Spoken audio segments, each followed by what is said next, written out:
You walk us through then the key differences here and how they affect the region, the differences between this version of the travel ban and the previous one.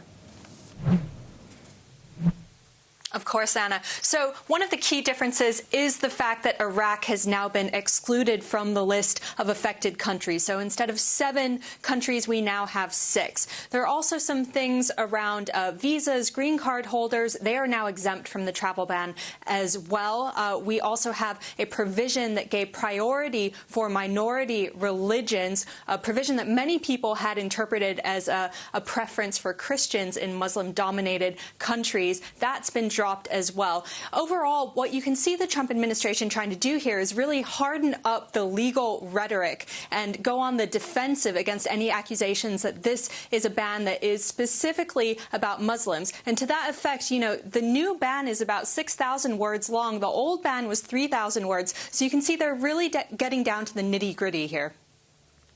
Indeed, they're getting down to the nitty-gritty. Look, what has the reaction been in the Middle East, Tracy? Because we've seen some corporate reaction again in the United States of America. The Democrats have come out with, what, hashtag Muslim ban too. What's the reaction on the ground there?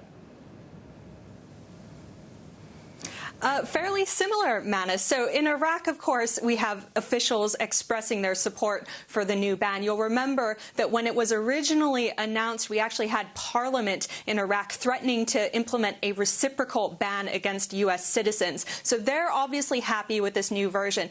But when it comes to some of the other countries here in the Middle East, I think it's fair to say there's still a sense of discrimination. A lot of people still think this is a Muslim ban. And that's going to be an obstacle that Trump has to overcome, not just internationally when he's dealing with the region's complex politics, but also locally in D.C. and elsewhere in the U.S. courts. There's a constitutional requirement that says you're not allowed to discriminate against specific religions, and a lot of people feel that travel ban version 2.0 still does that. Manus, Anna.